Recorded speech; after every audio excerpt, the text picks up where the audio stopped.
wish, Lola, wish. Anong wish nyo? Okay, sige. Blow. Blow, blow. First slice.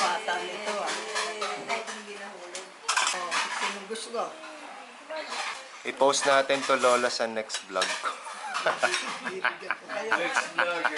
Anong masasabi nyo? Masarap.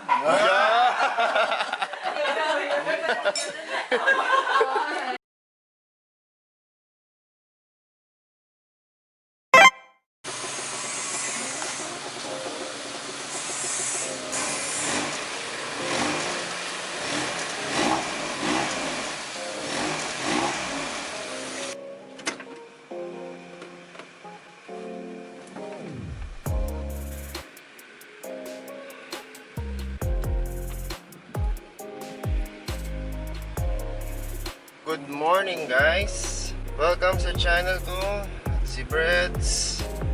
Sunday morning at may work pa rin ako. So, walang kamatayang work. Work in work because work is life. In this pandemic times, kailangan umayod pa rin tayo. Okay?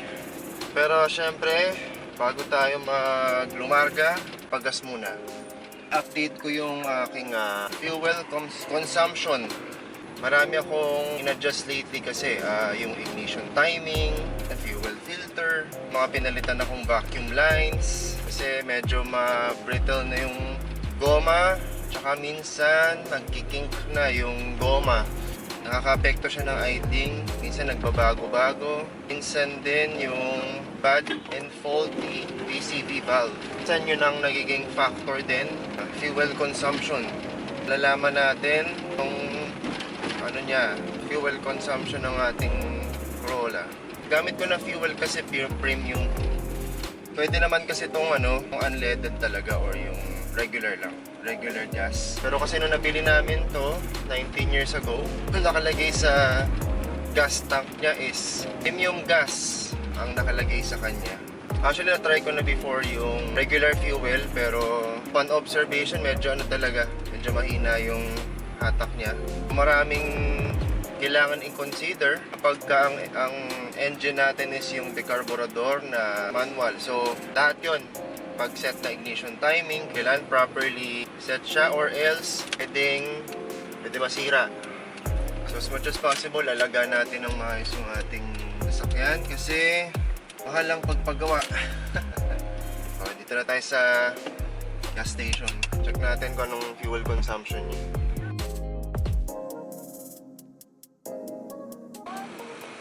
Kilometers natin is 158.9. Makikita nyo, 158.9. So, going 159 kilometers na. Tama natin dito. Dapat mag-average to ng siguro mga 15 liters lang. 15 to 16 liters. Hindi ko alam kung aabot siya or lalagpas. Pag lumagpas, ayun, malakas agas. Pero kasi traffic lately eh. O, yan. 15.72. Yung mga 10, around 10 kilometers per liter. So, tama lately yung aking pagtotono and combustion na lately. Tsaka pinalitan ko kasi ng original na PCV valve. So, it's a factor also. Okay guys, so compute tayo, no? Compute tayo ng average fuel consumption. Ito yung napakarga ko, 15.72, kita nyo ba? Yan, so yan yung napakarga kong liters. Tapos kanina, going 159 na kilometers yung na-spend ko. So ganito yan. So kunin natin yung trusty calculator. So ang gawin natin, so yung total kilometers natin na 158, lakayan ko 158 or gawin na natin 159 divided by, ilan yung kanina? Nakalimutan ko. 15.72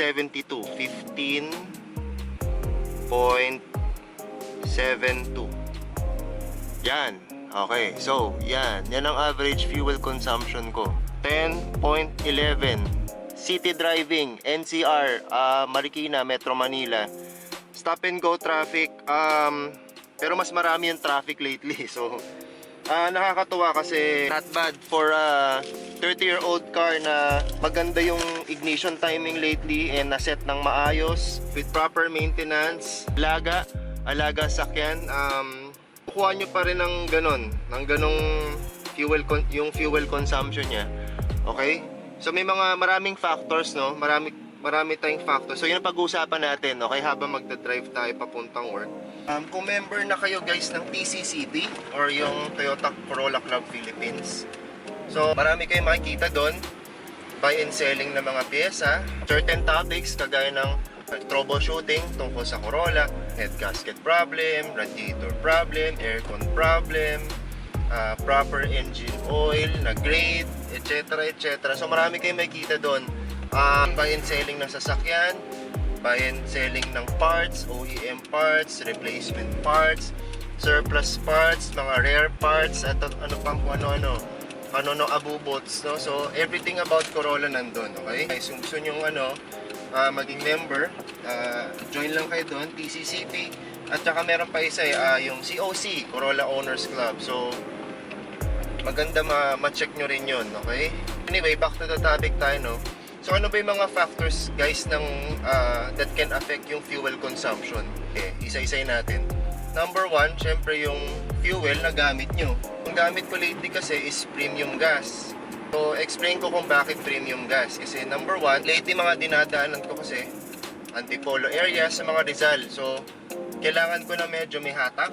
Kailangan ko ng merong extra push para umangat ang aking sasakyan, hindi mahirapan. It will all depends din sa proper timing nyo ng sasakyan. Pero may nabasa ko kasi before na may nabasa akong trend dati sa chikot.ph yata to, chikot.com. Ang gamit nyong fuel is regular. Kailangan maiset nyo siya ng ignition timing ng 8 to 10 degrees before top dead center. Pag sa regular gas, ang gusto niya, low compression lang. Pag sa premium fuel, medyo itataasan yung ignition timing 11 to 12 degrees before top dead center. Kasi pag si premium, gusto niya is yung mas mataas na compression ratio para mas sumabog siya ng maayos. So ganyan na siya i-consider, okay? Pag magse-set kayo ng ignition time at saka pagpipili kayo ng fuel, although pareho okay lang naman, basta nakaset nyo siya ng maayos, or else pag wala siya sa tamang setting, makakaramdam kayo ng knocking sounds or yung pangit yung rhythm ng tunog ng tambucho nyo. So pakikinggan nyo rin yung muffler nyo every time magsiset kayo ng ignition timing, okay? Number 2 is yung air fuel mixture. Minsan naman guys, ginagawa kasi ng iba, masyadong lean yung mixture or puro hangin. Anong nangyari guys, mas umiinit yung engine kasi kailangan niyang umandar ng mabilis or wala na siyang masyadong mahigop na fuel or masabog na fuel, kaya nangyari mas umiinit yung engine. So ang masama naman doon, pag masyado mainit yung engine, pwede mag-worn out ng mas mabilis yung mga linings ng cylinders nyo. Pag masyado namang malakas yung buga ng fuel nyo or parang bulwak na yung sabog ng fuel nyo, ang mangyari naman doon, mangingitim ka agad yung spark plugs nyo, which is cause pwede rin hindi maganda yung sabog ng sabog ng spark nyo. So natin guys, 50-50 lang, nasa gitna ng lean and rich, okay, para mas maganda yung combustion nyo.